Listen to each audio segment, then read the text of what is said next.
बिस्मिल्लाहिर्रहमानिर्रहीम। अस्सलाम वालेकुम। कैसे हैं आप सब? आई होप आप सब खैरियत से होंगे। Welcome back to our channel with new series.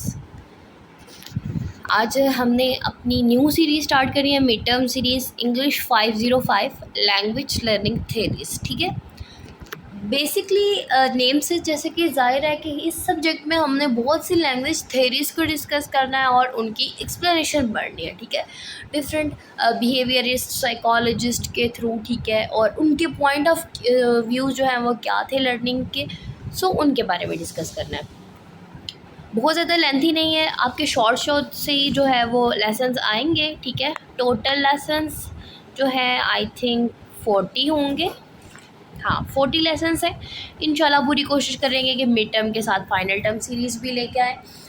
इस आप सपोर्ट करते रहिएगा। ठीक है, चैनल को सब्सक्राइब करके रखें, और अगर आपको वीडियोस अच्छी लग रही है तो लाजमी अपने फैलोज़ के साथ शेयर करें किया करें ताकि बाकी स्टूडेंट की भी हेल्प हो सके। सो ज़रा आप लेक्चर की तरफ मूव करते हैं, अपने कोर्स को स्टार्ट करते हैं। हमारा लेसन नंबर 1 है। ठीक है, इंट्रोडक्शन है इस कोर्स का, जिसमें हम थोड़ा सा इंट्रो देखेंगे और कुछ इम्पॉर्टेंट बेसिक्स चीज़ें जो हमने पढ़नी है वो हम देखेंगे। टॉपिक 001 है इंट्रोडक्शन टू दी कोर्स। ठीक है, अब मेन एम्स क्या है इस कोर्स के वो देख लेते हैं। फर्स्ट एम है, अब इसमें हम एम्स देखेंगे कि इस कोर्स के एम क्या हैं। आपको पढ़ा रहे हैं तो उनका मकसद क्या है ये कोर्स पढ़ाने का। फर्स्ट तो ये है कि बच्चों में अवेयरनेस जो है वो क्रिएट की जाए कि वो डिफरेंट अप्रोचेस, टीचिंग अप्रोचेस और मेथडोलॉजीज़ को समझें। ठीक है, और देखें कि किस तरह से लैंग्वेज लर्निंग थेरीज़ को सपोर्ट करती हैं। ठीक है, सेकेंड अब एम ये है कि इनेबल हो सके आपकी इफ़ेक्टिव प्लानिंग और टीचिंग। ठीक है, ताकि आप क्या कर सकें, ताकि वो मज़ीद अपनी टीचिंग फील्ड को ग्रूम कर सकें। ठीक है, लास्ट क्या है कि हम डिफरेंट जो हमारे पास करंट रिसर्चेस ट्रेंड्स चल रहे हैं, ठीक है, लैंग्वेज लर्निंग के, उन्हें समझें, उन्हें एनालाइज करें। ठीक है, एम है आपने याद रखते हैं इस कोर्स को पढ़ने के एम्स क्या है। अब में अवेयरनेस जो है वो डिफरेंट अप्रोचेस और मेथडोलॉजीज किस तरह सपोर्ट कर रही हैं लैंग्वेज लर्निंग थेरीज़ को। ठीक है, क्या इफ़ेक्टिव प्लानिंग और टीचिंग जो है वो आपने करनी है ताकि हम लर्निंग इन्वायरमेंट मज़ीद उससे सीख सकें। ठीक है, और बैकग्राउंड नॉलेज जितना जो है वो इम्प्रूव कर सकें। और थर्ड हमने ये पढ़ा कि हम जो है वो डिफरेंट रिसर्च ट्रेंड्स को जो लैंग्वेज लर्निंग में आ रहे हैं एनालाइज कर सकें। नेक्स्ट मूव करते हैं इंट्रोडक्शन टू लैंग्वेज लर्निंग। ठीक है, अब लैंग्वेज क्या है कि एक बहुत बड़ा डोमेन है। ठीक है, एक ऐसा सिस्टम जो कि सिर्फ एक्विजिशन प्रोसेस पर, लाइक कुछ एक्वायर करने, कुछ सीखने पर नहीं डिपेंड करता, बट आल्सो आपकी डेवलपमेंट होती है। ठीक है, आप डिफरेंट जो है कम्प्लेक्स सिस्टम को यूज़ करते हैं ऑफ कम्युनिकेशन, आप कम्युनिकेट करते हैं दूसरे लोगों से। ठीक है, बोल चाल होती है आपकी, अब बात अपना मैसेज कन्वे करते हैं, सुनते हैं। ठीक है, उसके अलावा आप यहाँ पे देखो लैंग्वेज डेफिनेशन बता रहे हैं की फीचर्स। सॉरी, ये जो है की फीचर्स हैं कुछ लैंग्वेज के। लैंग्वेज जो है एक systematic mean of communicating ideas और फीलिंग है। ठीक है, एक ऐसा मीन ऑफ कम्युनिकेशन है कि जिसमें आप अपने आइडियाज़ और फीलिंग्स को शेयर करते हैं। ठीक है, डिफरेंट कन्वेंशनल साइंस से। ठीक है, अब वो साउंड भी हो सकते हैं, गेस्चर्स भी हो सकते हैं, कोई अंडरस्टूड मीनिंग भी हो सकता है। ठीक है, mark having understood meaning, marks भी, कोई मार्क भी हो सकता है। ठीक है, उसके अलावा बता रहे हैं कि लैंग्वेज जो है एक कम्प्लेक्स और स्पेशलाइज्ड स्किल है। ठीक है, जो कि बच्चों में तो स्पॉन्टेनियसली जो है वो डेवलप होती रहती है। ठीक है, एक जब बच्चा जो छोटा होता है, ठीक है, तो उसमें जो लैंग्वेज की डेवलपमेंट है वो स्पॉन्टेनियसली होती रहती है, बजाय आप इसके कि आप कोई कॉन्शियस एफर्ट करें या कोई अभी आप फॉर्मल इंस्ट्रक्शन खुद से दें। तो ये एक नेचुरल प्रोसेस है जो कि हर बच्चे में होता है। ठीक है, अब यहाँ पर कुछ डेफिनेशंस बताई गई हैं, मैंने कुछ हाईलाइट किए हैं, आप ज़्यादा भी कर सकते हैं। ठीक है, अपने जो है वो अकॉर्डिंग, अगर आपको लगे कि ज़्यादा करनी चाहिए तो आप ज़्यादा भी कर सकते हैं। लैंग्वेज जो है एक सिस्टमेटिक मीन ऑफ कम्युनिकेशन है। ठीक है, इसमें हम बहुत से हम जो है सैम्बल्स यूज़ करते हैं, ठीक है। लैंग्वेज जो है वो ज़्यादातर इसमें जो सैम्बल्स होते हैं वो बोले जाते हैं, ठीक है, लेकिन कुछ ऐसे सैम्बल्स हैं जो विजुअली भी होते हैं और कुछ रिटन फॉर्म में भी होते हैं, ठीक है।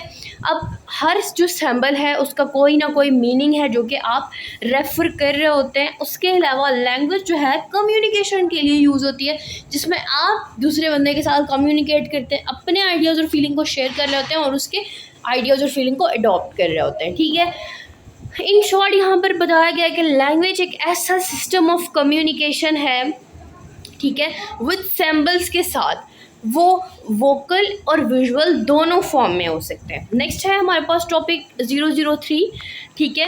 अब इसमें हम क्या पढ़ेंगे कि डिफरेंट जो है फिलोसफर्स के अकॉर्डिंग कि उनका पॉइंट ऑफ व्यू लैंग्वेज के बारे में क्या वो पढ़ेंगे, ठीक है। प्लाटो के अकॉर्डिंग इन्होंने नेचर वर्सेस न्यूचर का कॉन्सेप्ट दिया, ठीक है। अब ये कहते हैं कि ये बिलीव रखते हैं कि लैंग्वेज जो है नॉलेज वाज इनेट, कि नॉलेज जो है वो आपकी खुद से डेवलप होती है, ठीक है। इसमें आपको कोई ज़्यादा एक्स्ट्रा एफर्ट नहीं करनी पड़ती, आपके दिमाग में ये खुद से होती है, ठीक है। अकॉर्डिंग टू नोम चॉम्स्की वो क्या कहते हैं कि उनका ये दिख रहा है कि नॉलेज ऑफ लैंग्वेज जो है वो स्टार्ट होती है इनफॉर्मल करेक्टर से, ठीक है। और उन्होंने एक प्रॉब्लम यहाँ पर बताई, प्लेटोस प्रॉब्लम। इस प्रॉब्लम के अकॉर्डिंग वो ये कहते हैं कि इस प्रॉब्लम में वो ये देखते हैं कि हमारे पास कि हम कैसे एक लिटिल एविडेंस से इतना सब कुछ जो है वो जानते होते हैं, ठीक है। वो एक अपना वो एक ओपिनियन ज़ाहिर कर रहे होते हैं इसमें कि हम एक छोटे से एविडेंस से इतना ज़्यादा कैसे जान सकता है, ठीक है। जैसे कि प्लेटो ने बोला ना कि नॉलेज जो होता है वो आप नेचर की तरफ से आपके जो माइंड में होता है, ठीक है, वो डेवलप होना शुरू हो जाता है, ठीक है, कि वो नेचुरली एक चीज़ है। जैसे हमने पीछे पढ़ा कि लैंग्वेज जो है वो आप जब छोटे होते हैं, बच्चे जो छोटे होते हैं, ठीक है, तो उनमें डेवलपमेंट का प्रोसेस एक नेचुरली चलता आता है, आप उसमें कोई खुद से नहीं करते हैं, ठीक है, कुछ भी चेंजिंग या कुछ भी आप फॉर्मल इंस्ट्रक्शंस वगैरह नहीं देते हैं। उसके अलावा एक और कंसेप्ट है लॉक के अकॉर्डिंग, टेबुला रैसा और ब्लैंक स्टेट, जो कि लॉक ने प्रपोज की। उसके अकॉर्डिंग वो क्या प्रेफर करता है कि all knowledge comes from outsiders through sensory experiences rather than through innate knowledge। तो इसके अकॉर्डिंग ये कहता है कि जो आपके पास नॉलेज आता है, ठीक है, वो तमाम आउटसाइड सेंसरी एक्सपीरियंसेस से आता है, किसी को सुनने से, बाकी लोगों को बात करता हुआ देखने से, ठीक है, उनसे नॉलेज लेने से, उनसे मज़ीद आगे कम्युनिकेटिंग करने से, रेदर देन कि आप में जो नॉलेज है वो खुद से पहले से ही हो, नेचुरली डेवलप हो। तो ये इसने एक कंसेप्ट दिया, ठीक है। आगे हमारे पास टॉपिक 004, इस पर हम BF स्किनर का जो है वो पढ़ेंगे कि ये एक बिहेवियरिस्ट है, इन्होंने बिहेवियरिज्म का कॉन्सेप्ट दिया है, ठीक है। अब इन्होंने लॉक के जो आइडिया है, ठीक है, सेंसरी इनपुट को से मज़ीद आगे बढ़ाया है, ठीक है, और इन्होंने ये कहा है कि कोई इनेट डिवाइस नहीं होती जो कि आपकी लैंग्वेज को प्रोग्राम करे, ठीक है, बल्कि ये आपका जो बिहेवियर होता है वो एक्सटर्नल स्टिमुलाई के रिस्पॉन्सेस में आता है, ठीक है। लाइक आप दूसरों को बात करता हुआ देखते हैं, उनसे सुनते हैं, उनसे कम्युनिकेट करते हैं, तो इस तरह से मज़ीद लैंग्वेज डेवलप होती है, ठीक है। इसका कोई प्रोग्रामिंग नहीं होती लैंग्वेज की, कोई इनेट डिवाइस नहीं है, ठीक है। उसके अलावा आगे है जी यूनिवर्सल ग्रामर, जो कि नोम चॉम्स्की ने जो है वो प्रपोज की। इनके अकॉर्डिंग ये क्या कहते हैं कि इन्होंने लैंग्वेज एक्विजिशन डिवाइस LAD जो है वो एक फिनोमेना हमें दिया है, ठीक है। इसमें वो क्या कहते हैं कि इनेट फैकल्टी होती है ये एक, ठीक है, जिसमें ह्यूमन लैंग्वेज जो है वो प्रोसेस होती रहती है, ठीक है। BF स्किनर ने क्या बोला कि कोई इनेट डिवाइस नहीं होती जो कि प्रोग्राम करे आपकी लैंग्वेज को, आप एक्सटर्नल स्टिमुलाई से सीखते हैं, ठीक है, एक्सटर्नल रिस्पॉन्सेस से सीखता है। लेकिन जो हमारे पास यूनिवर्सल ग्रामर है तो उसमें ये कहते हैं कि ये इनेट एक फैकल्टी है जो कि ह्यूमन लैंग्वेज को प्रोसेस करती रहती है, ठीक है। अब इन दोनों नोशंस को देखते हुए जॉन स्क्यूमैन जो है उसने इंट्रोड्यूस किया ऑकल्ट्रेशन मॉडल, ठीक है। अब इस मॉडल में क्या था कि इसने इन दोनों मॉडल्स को देखा और उसने बोला कि सोशल और साइकोलॉजिकल एस्पेक्ट ये दोनों ही रिस्पॉन्सिबल होते हैं आपके जो है वो सक्सेस के। ये नहीं कि आपके जो साइकोलॉजिकल रिस्पॉन्सेस हैं ये कम वर्क करते हैं, नो। जहाँ उन्होंने बोला कि आपके साइकोलॉजिकल एस्पेक्ट्स काम करते हैं वहाँ सोशल एस्पेक्ट भी उतना ही वर्कआउट करते हैं। आगे है हमारा टॉपिक 005। इसमें हम अब बिहेवियरिज्म और कंस्ट्रक्टिविज़म पढ़ेंगे। बिहेवियरिज्म और कंस्ट्रक्टिविज़म बहुत इंपॉर्टेंट है आपके पेपर पॉइंट ऑफ व्यू से, ठीक है। मिड टर्म में लाजमी ये बिहेवियरिज्म या कंस्ट्रक्टिविज़म कोई अप्रोच आती है तो अच्छे से आपने याद करना है, इसे कुछ मुश्किल नहीं है। बिहेवियरिज्म में क्या है कि इसमें आपके बिहेवियर की दरअसल लर्निंग है, ठीक है। बिहेवियर से इशू है ना कि आपकी बिहेवियर की लर्निंग। और कंस्ट्रक्टिविज़म में क्या है कि ये आपके मेंटल प्रोसेसेस को जो है इसमें एम्फसाइज किया जाता है, जो कि इन्वॉल्व होते हैं आपकी लैंग्वेज लर्निंग में, लैंग्वेज प्रोसेसिंग में। आगे मज़ीद बता रहे हैं यहाँ पर हमारे पास दो जो है वो नेम्स दिए गए हैं, ठीक है। विलियम वॉन्ट और जर्मन साइकोलॉजिस्ट हैं विलियम जेम्स, ठीक है। नेम याद रखने हैं। एक तो जर्मन फिजियोलॉजिस्ट हैं और दूसरी जो है वो अमेरिकन फ़िलासफ़र्स हैं एंड फिजिशियन भी हैं, ठीक है।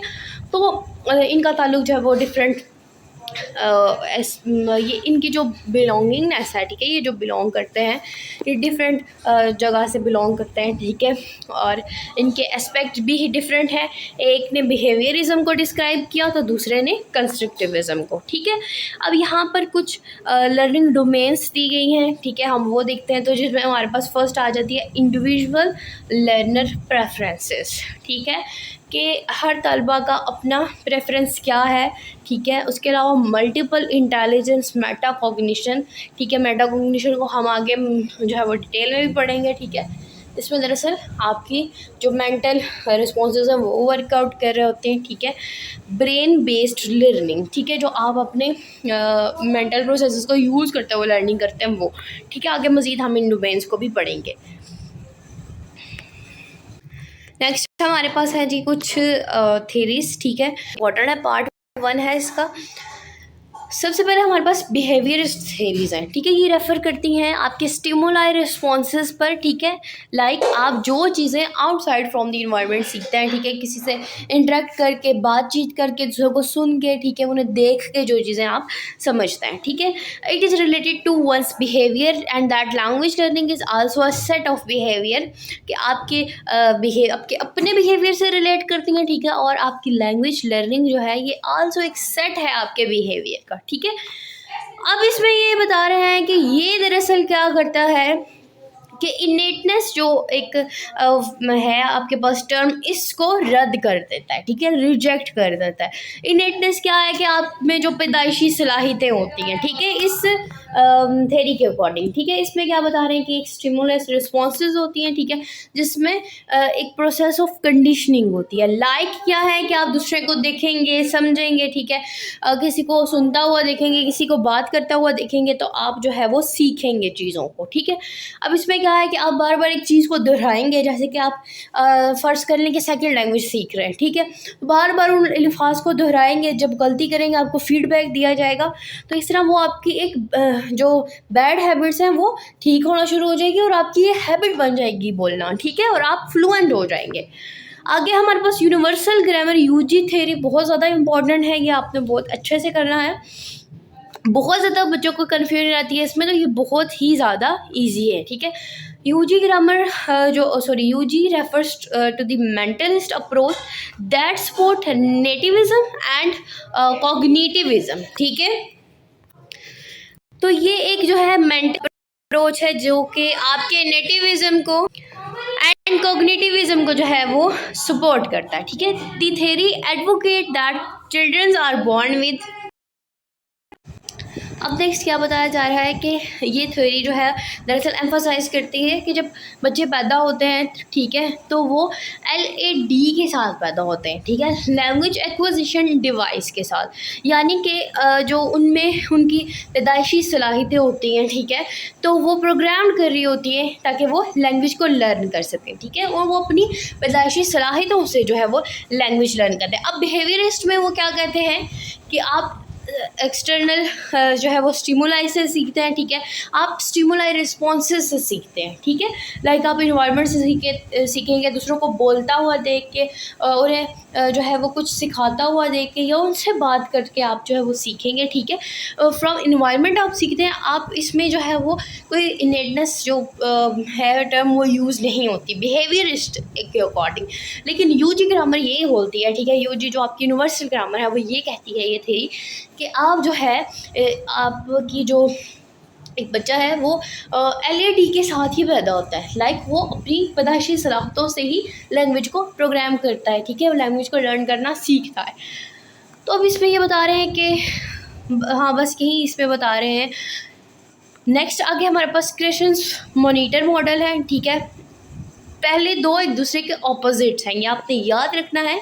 बिहेवियरिस्ट थ्योरी में क्या है और यूनिवर्सल ग्रामर में क्या है, यही दो डिफरेंसेस हैं, ठीक है, जो कि कंफ्यूज कर देते हैं। बहुत ज़्यादा कंफ्यूज हो जाते हैं बच्चे और उन्हें समझ नहीं आता कि इन दोनों थ्योरीज में क्या डिफरेंस है, ठीक है। आगे है जी क्रेशंस मॉनिटर थ्योरी। अच्छा, तो अब जो इसका मॉडल है इसमें उसने एक्विजिशन और लर्निंग इन दोनों चीज़ों के बारे में बताया। एक्विजिशन क्या है, सब कॉन्शियसनेस लर्निंग है। जो हमारे पास लर्निंग है वो कॉन्शियस लर्निंग है, ठीक है, ये आपने याद रखना है। अब जो मॉनिटर हाइपोथेसिस है, ठीक है, वो क्लेम करती है कि एक्विजिशन रिस्पॉन्सिबल होती है आपकी सेकंड लैंग्वेज अट्रेंसेस और फ्लुएंसी की। दरअसल क्या है कि एक्विजिशन प्रोसेस में आप एक्वायर कर रहे होते हैं, सीख रहे होते हैं, ठीक है, सेकंड लैंग्वेज को सीखते हैं, ठीक है, उसमें फ्लुएंसी आती है और उसके डिफरेंट एस्पेक्ट्स को, अट्रेंसेस को आप सीखते हैं, ठीक है। लेकिन लर्निंग जो है इसमें आपको बाकायदा जो है वो लिखना भी सिखाया जाता है, पढ़ना भी सिखाया जाता है, मॉनिटर करना भी सिखाया जाता है फॉर द आउटपुट, ठीक है। अब हमारे पास इनपुट हाइपोथेसिस, बहुत दफ़ा क्वेश्चन आता है कि इनपुट हाइपोथेसिस क्या है, ठीक है। तो इनपुट हाइपोथेसिस क्या है दरअसल कि स्पीकिंग जो फ्लुएंसी है, ठीक है, टाइम के साथ साथ इमर्ज होती रहती है, ठीक है। और इसमें आपका एक्विजिशन प्रोसेस जो है वो एक्सप्लोर करता रहता है, एक्सपोजर करता है आपकी लैंग्वेज को, ठीक है। और इसमें आप तभी जो है वो एक लैंग्वेज में प्रोफिशिएंट होते हैं, ठीक है, उसे अच्छे से सीख पाते हैं जब आपकी जो करंट लेवल की लैंग्वेज है, ठीक है, उससे थोड़ा सा जो लेवल है वो ऊपर होता है नई लैंग्वेज का। समझ आ रही है आपको? लाइक आप तब एक लैंग्वेज को बहुत अच्छे से सीख जाते हैं, ठीक है, बगैर रुके एक फ्लुएंसी के साथ एक लैंग्वेज को सीख जाते हैं जब आपकी जो करंट लैंग्वेज होती है उससे सेकंड लैंग्वेज जो है की प्रोफिशिएंसी या जो कॉम्प्रिहेंशन है वो थोड़ी ज़्यादा लेवल पर होती है, हाई लेवल पर होती है, ठीक है। सो ये हमारी थ्योरीज थी, आपने अच्छे से जो है वो समझनी है क्योंकि ये बहुत इंपॉर्टेंट है और लाजमी शॉर्ट क्वेश्चन इनमें से बनता होता है, ठीक है। अब नेक्स्ट है हमारा टॉपिक 007। लेक्चर काफ़ी लेंथी हो गया है लेकिन आपने कंप्लीट सुनना है बिकॉज लेक्चर है, ठीक है। तो इसमें इंट्रोडक्शन की सारी चीज़ें जो अभी अगर आपको अच्छे से समझ आ गई तो दैट्स मीन आप आगे कोर्स में भी आपको बहुत हेल्प आउट हो जाएगी, ठीक है, क्योंकि यही चीज़ें मज़ीद आगे आपको जो है वो हेल्प करने वाली हैं, ठीक है। मज़ीद ऐसा हो सकता है कि आगे बल्कि इस कोर्स में क्या आपको आगे इंग्लिश के डिफरेंट कोर्सेज़ में यही थेरीज ज़्यादा एक्सप्लेनेशन के साथ मिलेंगी, ठीक है। अगर आपको समझ आया होगा कॉन्सेप्ट तो आप इजीली लिख पाएंगे, ठीक है। अब इसमें कॉग्निटिव थ्योरी के बारे में बता रहे हैं। तो कॉग्निटिव थ्योरी क्या है, इसमें आपकी जो प्रोफिशिएंसी है, ठीक है, आपकी प्रैक्टिस से ज़्यादा डेवलप होती है। जितना आप उस सेकंड लैंग्वेज में अगर आप प्रैक्टिस कर रहे हैं ना उतनी ही वो लैंग्वेज आपकी प्रोफिशिएंट हो जाएगी, ठीक है। और एक ऐसा टाइम आएगा कि वो बिल्कुल ऑटोमेटिक हो जाएगी, आप बगैर अटके रुके इतना अच्छा और तेज़ी से बोलेंगे, ठीक है, बिल्कुल फ्लुएंट होके बोलेंगे। अच्छा, आप इसमें आपकी जो मेंटल प्रोसेसेस हैं वो रिलाई करते हैं आपकी एनालिसिस पर, ठीक है, जिसमें आपको पॉजिटिव और नेगेटिव फीडबैक जो भी आपको प्रोवाइड किया जाता है वो बहुत इंपॉर्टेंट रोल प्ले करता है आपकी लैंग्वेज लर्निंग के लिए, एक मीनिंगफुल लैंग्वेज लर्निंग के लिए, ठीक है। तो ये कॉग्निटिव थ्योरी थी। आपके पास थ्योरीज हमने जो है वो बिहेवियरिस्ट थ्योरी पढ़ ली है, universal grammar theory, Krashen's monitor theory बहुत ज़्यादा रिपीट होती है और इंग्लिश के आप मान लें कि सब सब्जेक्ट में ही ये बार ये थ्योरी आती है। क्रेशंस का जो मॉनिटर मॉडल है बहुत आता है, ठीक है। कॉग्निटिव थ्योरी, आगे हमने जो है वो कन्वर्जन थ्योरी पढ़नी है। अच्छा, तो अब है कन्वर्जन थ्योरी। अब इसमें कन्वर्जेशन थ्योरी, अब कन्वर्जेशन से ही पता चल रहा है कि बातचीत करना, ठीक है, पार्टिसिपेट करना। तो इसमें आपका पार्टिसिपेशन प्रोसेस जो है वो ज़्यादातर वर्कआउट करता है। एक बहुत ही यूज़फुल मैकेनिज़्म भी है आपकी लैंग्वेज लर्निंग के लिए, ठीक है। जितना आप पार्टिसिपेट करते हैं, दूसरों से कम्युनिकेट करते हैं, दूसरों से नॉलेज लेते हैं, ठीक है, अपने पॉइंट ऑफ व्यू और आइडियाज़ दूसरों से शेयर करते हैं, उतनी ही ज़्यादा क्या आपको इन क्या चीज़ें इनकरेज होती है, स्कैफोल्डिंग यानी दूसरे की मदद और रहनुमाई मिल जाती है और दूसरों का फीडबैक मिल जाता है आपको, ठीक है। तो बहुत इंपॉर्टेंट चीज़ जो वो लास्ट में ये बता रहे हैं कि लैंग्वेज लर्निंग में एक ऐसा प्रोसेस है, ठीक है, first of all communication process है जिसमें आप कम्युनिकेट करते हैं, ठीक है। ज़्यादातर आप सिंबल्स का यूज़ करते हैं इसमें, जो कि हमने स्टार्ट ऑफ द लेक्चर पढ़ा, ठीक है। जितनी ज़्यादा आपको सजेशंस, जितने ज़्यादा फीडबैक मिलेंगे, ठीक है, आपकी एरर की करेक्शन होगी, उतनी ज़्यादा आपकी लैंग्वेज जो है वो, आपकी लर्निंग जो है वो इम्प्रूव्ड होगी और आप उतने ही ज़्यादा फ्लुएंट होंगे। लास्ट है जी स्क्यूमैन्स का ऑर्गनाइजेशन थ्योरी, ठीक है। इसे एक सोशल थ्योरी भी कहा जाता है, ठीक है, जो कि कंसिडर करती है सोशल फैक्टर्स को, ठीक है। आप जो आपके सोशल फैक्टर्स होते हैं, ठीक है, जो आपके माहौल के फैक्टर होते हैं, ठीक है, ये बहुत ज़्यादा इफेक्ट करते हैं आपकी लर्निंग पर भी और आपके एक्वायर करने के प्रोसेस पर भी। अब इसमें एम्फसाइज किया गया है कि इसमें सिर्फ मेंटल एक्टिविटीज़ यूज़ नहीं होती, बल्कि आल्सो एक्सटर्नल फैक्टर्स जो है वो भी यूज़ होते हैं, जिसमें आप दूसरों के कल्चर को समझते हैं, उनके रहन सहन के तरीक़ों को समझते हैं, ठीक है, कस्टम्स को समझते हैं, तो आप मज़ीद उस लैंग्वेज में बेहतर होते चले जाते हैं, ठीक है। बस इतनी सी चीज़ है, कुछ मुश्किल नहीं है। आई होप कि लेक्चर अच्छे से समझ आया होगा आपको। काफ़ी लंबा हो गया लेक्चर बिकॉज फर्स्ट आपका लेक्चर था, इंट्रो भी था, ठीक है, और अच्छे से मैंने कोशिश की कि मैं आपको चीज़ें समझा सकूं। फिर भी अगर कोई चीज़ समझ नहीं आई तो आप कमेंट बॉक्स में पूछ लें, अदरवाइज़ आप चैनल के डिस्क्रिप्शन से डायरेक्ट स्टडी ग्रुप ज्वाइन करें, वहाँ क्वेश्चन कर सकते हैं और डायरेक्ट आप व्हाट्सएप पर भी कॉन्टैक्ट कर सकते हैं। व्हाट्सएप नंबर जो है वो भी डिस्क्रिप्शन में मौजूद है। मिलते हैं नेक्स्ट लेक्चर में, लेक्चर 2 में। आई होप कि आपने लेक्चर एंजॉय किया होगा। तब तक के लिए दुआ में याद रखिएगा, ऐसे सपोर्ट करते रहें, चैनल को सब्सक्राइब करके रखें, मज़ीद आगे प्लेलिस्ट को, वीडियोस को शेयर कर दिया करें ताकि बाकी स्टूडेंट की भी हेल्प हो सके। नेक्स्ट लेक्चर में मिलते हैं, दुआ में याद रखें। अल्लाह हाफ़िज़।